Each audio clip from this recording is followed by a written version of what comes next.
नमो भगवते तस्मै कृष्णायादभूतकर्मणे रूपनाम विभेदेन जगत कीर्ति यो यतः सच्चिदानन्दरूपाय विश्वोत्पत्त्यादिहेतवे तापत्रय विनाशाय श्रीकृष्णाय वयं नुमे श्रीकृष्णाय वयं नुमे। श्रीमद्भागवत महापुराण सप्तम स्कंद अध्याय 5वां। हिरण्यकश्यप के द्वारा प्रहलाद जी के वध का प्रयत्न। नारद जी कहते हैं, युधिष्ठिर, दैत्यों ने भगवान श्री शुक्राचार्य जी को अपना पुरोहित बनाया था। उनके 2 पुत्र थे, संड और अमार्क। वे दोनों राजमहल के पास ही रहकर हिरण्यकश्यप के द्वारा भेजे हुए नीति निपुण बालक प्रहलाद को और दूसरे पढ़ाने योग्य दैत्य बालकों को राजनीति, अर्थनीति आदि पढ़ाया करते थे। प्रहलाद गुरुजी का पढ़ाया हुआ पाठ सुन लेते थे और उसे ज्यों का त्यों उन्हें सुना भी दिया करते थे, किंतु वे उसे मन से अच्छा नहीं समझते थे, क्योंकि उस पाठ का मूल आधार था अपने और पराये का झूठा आग्रह। युधिष्ठिर, एक दिन हिरण्यकश्यप ने अपने पुत्र प्रहलाद को बड़े प्रेम से गोद में लेकर पूछा, बेटा बताओ तो सही, तुम्हें कौन सी बात अच्छी लगती है? प्रहलाद जी ने कहा, पिताजी, संसार के प्राणी मैं और मेरे के झूठे आग्रह में पड़कर सदा ही अत्यंत उद्विग्न रहते हैं। ऐसे प्राणियों के लिए मैं यही ठीक समझता हूँ कि वे अपने अधःपतन के मूल कारण घास से ढके हुए अंधेरे कुएं के समान इस घर को छोड़कर वन में चले जाएं और भगवान श्री हरि की शरण ग्रहण करें। नारद जी कहते हैं, प्रहलाद जी के मुंह से शत्रु पक्ष की प्रशंसा से भरी बात सुनकर हिरण्यकश्यप उठ ठठाकर हंस पड़ा। उसने कहा, दूसरों के बहकाने से बच्चों की बुद्धि यूं ही बिगड़ जाया करती है। जान पड़ता है गुरुजी के घर पर विष्णु के पक्षपाती कुछ ब्राह्मण वेश बदलकर रहते हैं। बालक की भली भांति देख रेख की जाए, जिससे अब इसकी बुद्धि बहकने न पाए। जब दैत्यों ने प्रहलाद को गुरुजी के घर पहुंचा दिया, तब पुरोहितों ने उनको बहुत पुचकार कर और फुसला कर बड़ी मधुर वाणी से पूछा, बेटा प्रहलाद, तुम्हारा कल्याण हो, ठीक बतलाना। देखो, झूठ न बोलना। यह तुम्हारी बुद्धि उल्टी कैसे हो गई? और किसी बालक की बुद्धि तो ऐसी नहीं है। कुलनंदन प्रहलाद, बताओ तो बेटा। हम तुम्हारे गुरुजन यह जानना चाहते हैं कि तुम्हारी बुद्धि स्वयं ऐसी हो गई या किसी ने सचमुच तुमको बहका दिया है? प्रहलाद जी ने कहा, जिन मनुष्यों की बुद्धि मोह से ग्रस्त हो रही है, उन्हीं को भगवान की माया से यह झूठा दुराग्रह होता देखा गया है कि यह अपना है और यह पराया। उन मायापति भगवान को मैं नमस्कार करता हूँ। वे भगवान ही जब कृपा करते हैं तब मनुष्यों की पाशविक बुद्धि नष्ट होती है। इस पशु बुद्धि के कारण ही तो यह मैं हूँ और यह मुझसे भिन्न है। इस प्रकार का झूठा भेदभाव पैदा होता है। वही परमात्मा यह आत्मा है। अज्ञानी लोग अपने और पराये का भेद करके उसी का वर्णन किया करते हैं। उनका न जानना भी ठीक ही है, क्योंकि उसके तत्व को जानना बहुत कठिन है और ब्रह्मा आदि बड़े बड़े वेदज्ञ भी उसके विषय में मोहित हो जाते हैं। वही परमात्मा आप लोगों के शब्दों में मेरी बुद्धि बिगाड़ रहा है।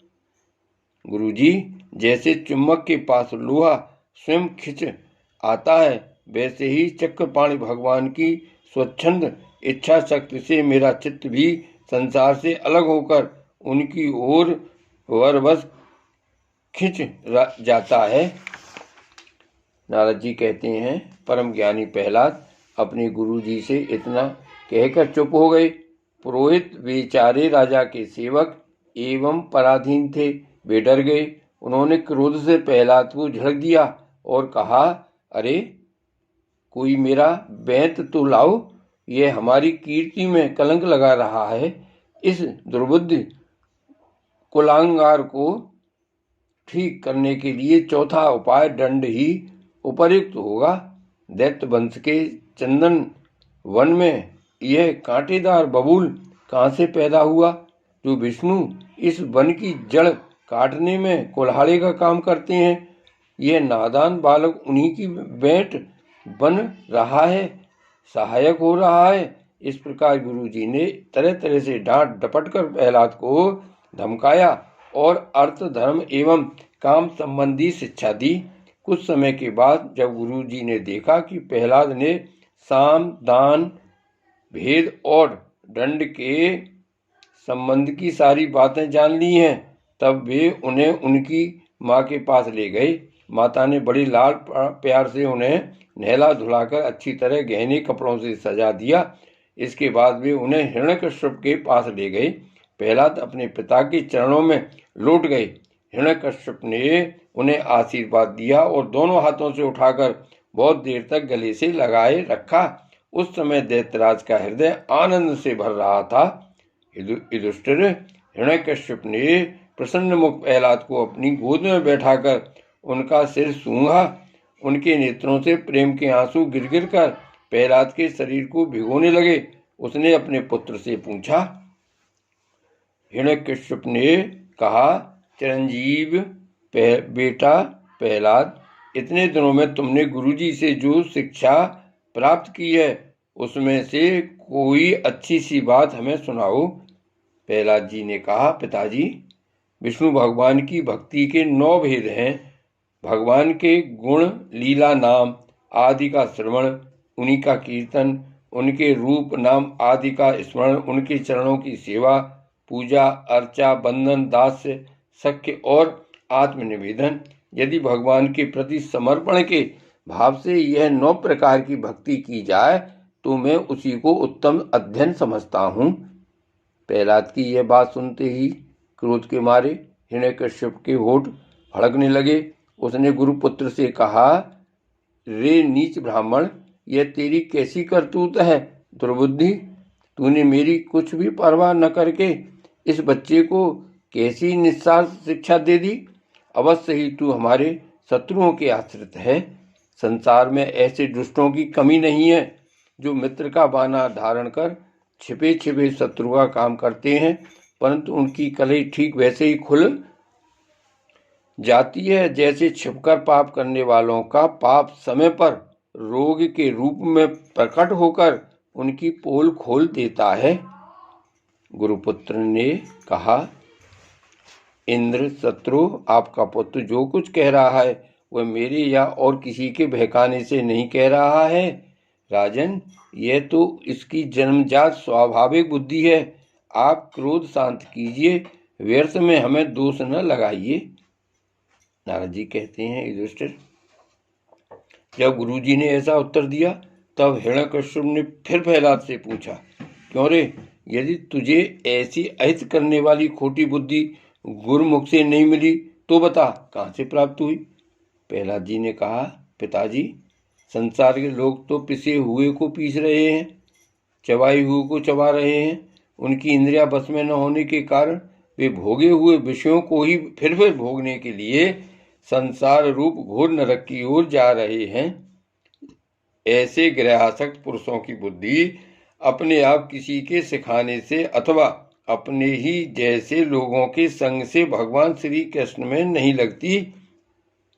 जो इंद्रियों से दिखने वाले वह विषयों को परम इष्ट समझकर मूर्खतावश अंधों के पीछे अंधों की तरह गड्ढे में गिरने के लिए चले जा रहे हैं और वेदवाणी रूप रस्सी के काम कर्मों के दीर्घ बंधन में बंधे हुए हैं। उनको यह बात मालूम नहीं कि हमारे स्वार्थ और परमार्थ भगवान विष्णु ही हैं।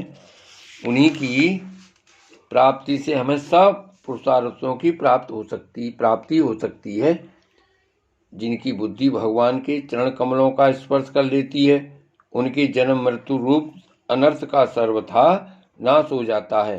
परंतु जो लोग अकिंचन भगवत प्रेमी महात्माओं के चरणों की धूल में स्नान नहीं कर लेते, उनकी बुद्धि काम कर्मों का पूरा सेवन करने पर भी भगवत चरणों का स्पर्श नहीं कर सकती। प्रहलाद जी इतना कहकर चुप हो गए। हिरण्यकश्यप ने क्रोध के मारे अंधा होकर उन्हें अपनी गोद से उठाकर भूमि पर पटक दिया। प्रहलाद की बात को वह सह न सका। रोष के मारे उसके नेत्र लाल हो गए। वह कहने लगा, दैत्यो, इसे यहाँ से बाहर ले जाओ और तुरंत मार डालो। यह मार ही डालने योग्य है। देखो तो सही, जिसने इसके चाचा को मार डाला, अपने सुहृदय स्वजनों को छोड़कर यह नीच दास के समान उसी विष्णु के चरणों की पूजा करता है। हो न हो इसके रूप में मेरे भाई को मारने वाला विष्णु ही आ गया है। अब यह विश्वास के योग नहीं है। 5 वर्ष की अवस्था में ही जिसने अपने माता पिता के दुस्तज्य वात्सल स्नेह को भुला दिया, वह कृतज्ञ भला विष्णु का ही क्या हित करेगा। कोई दूसरा भी यदि औसत के समान भलाई करे तो वह एक प्रकार से पुत्र ही है, पर यदि अपना पुत्र ही भी अहित करने लगे तो रोग के समान वह शत्रु है। अपने शरीर के ही किसी अंग से सारे शरीर को हानि होती हो तो उसको काट डालना चाहिए, क्योंकि उसे काट देने से शरीर सुख से जी सकता है। यह सुजन का वाना पहनकर मेरा कोई शत्रु ही आया है। जैसे योगी की भोग लोलुप इंद्रियां उसका अनिष्ट करती हैं, वैसे ही यह मेरा अहित करने वाला है। इसलिए खाने, सोने, बैठने आदि के समय किसी भी उपाय से इसे मार डालो।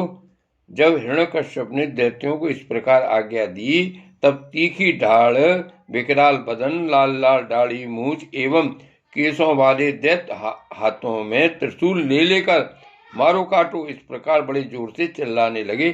पहला चुपचाप बैठे हुए थे और दैत्य उनके सभी मर्म स्थानों में शूल से घाव कर रहे थे।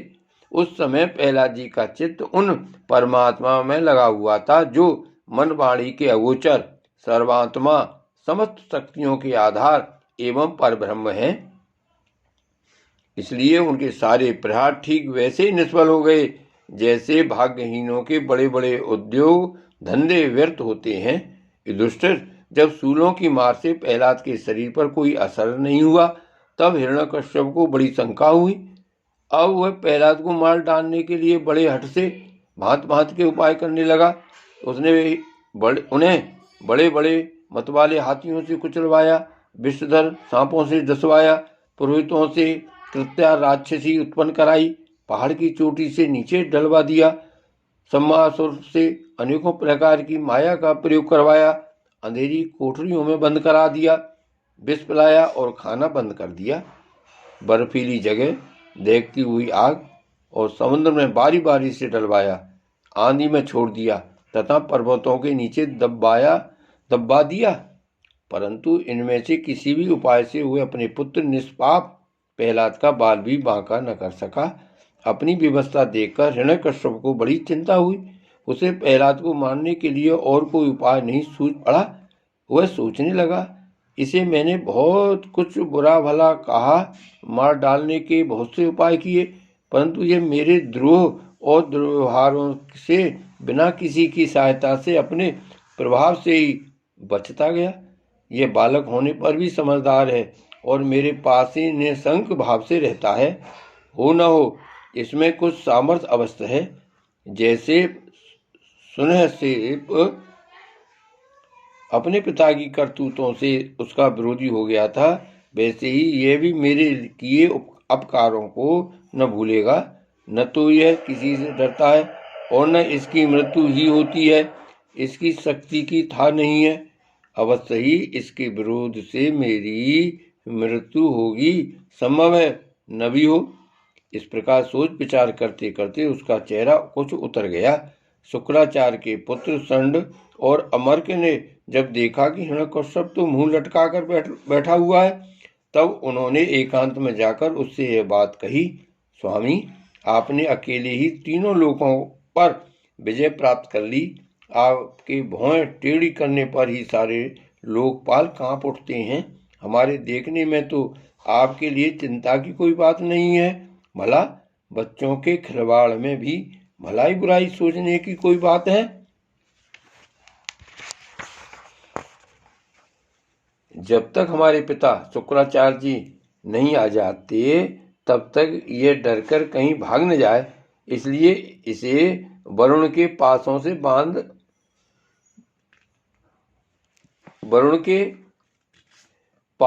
बांध रखिए। प्राय ऐसा होता है कि अवस्था की वृद्धि के साथ साथ और गुरुजनों की सेवा से बुद्धि सुधर जाया करती है। हिरण्यकश्यप ने अच्छा ठीक है कहकर गुरुपुत्रों की सलाह मान ली और कहा कि इसे उन धर्मों का उपदेश करना चाहिए जिनका पालन गृहस्थ नरपति किया करते हैं। युधिष्ठिर इसके बाद पुरोहित उन्हें लेकर पाठशाला में गए और क्रमशः धर्म, अर्थ और काम इन 3 पुरुषार्थों की शिक्षा देने लगे। प्रहलाद वहाँ अत्यंत नम्र सेवक की भांति रहते थे, परंतु गुरुओं की वह शिक्षा प्रहलाद को अच्छी न लगी, क्योंकि गुरुजी उन्हें केवल अर्थ, धर्म और काम की शिक्षा देते थे। यह शिक्षा केवल उन लोगों के लिए है जो राग, द्वेष आदि द्वंद्व और विषय भोगों में रस ले रहे हों। एक दिन गुरुजी गृहस्थी के काम से कहीं बाहर चले गए थे। छुट्टी मिल जाने के कारण समवयस्क बालकों ने प्रहलाद जी को खेलने के लिए पुकारा। प्रहलाद जी परम ज्ञानी थे। उनका प्रेम देखकर उन्होंने उन बालकों को ही बड़ी मधुर वाणी से पुकार कर अपने पास बुला लिया। उनसे उनके जन्म मरण की गति भी छिपी नहीं थी। उन पर कृपा करके हंसते हुए से उन्हें उपदेश करने लगे। युधिष्ठिर, वे सब अभी बालक ही थे, इसलिए राग द्वेष परायण विषय भोगी पुरुषों के उपदेशों से और चेष्टाओं से उनकी बुद्धि अभी दूषित नहीं हुई थी। इसी से और प्रहलाद जी के प्रति आदर बुद्धि होने से उन सब ने अपनी खेल कूद की सामग्रियों को छोड़ दिया तथा प्रहलाद जी के पास जाकर उनके चारों ओर बैठ गए और उनके उपदेश में मन लगाकर बड़े प्रेम से एकटक उनकी ओर देखने लगे। भगवान के परम प्रेमी भक्त प्रहलाद का हृदय उनके प्रति करुणा और मैत्री के भाव से भर गया तथा वे उनसे कहने लगे, श्री भागवत भगवान की जय, श्री गोवर्धननाथ की जय, श्री वल्लभाधीश की जय, परम दयाल श्री गोसाई जी की जय, श्याम स्वरूप श्री यमुने महारानी की जय, श्री गोकुलनाथ की जय। जय जय श्री गोकुलेश, जय जय श्री गोकुलेश।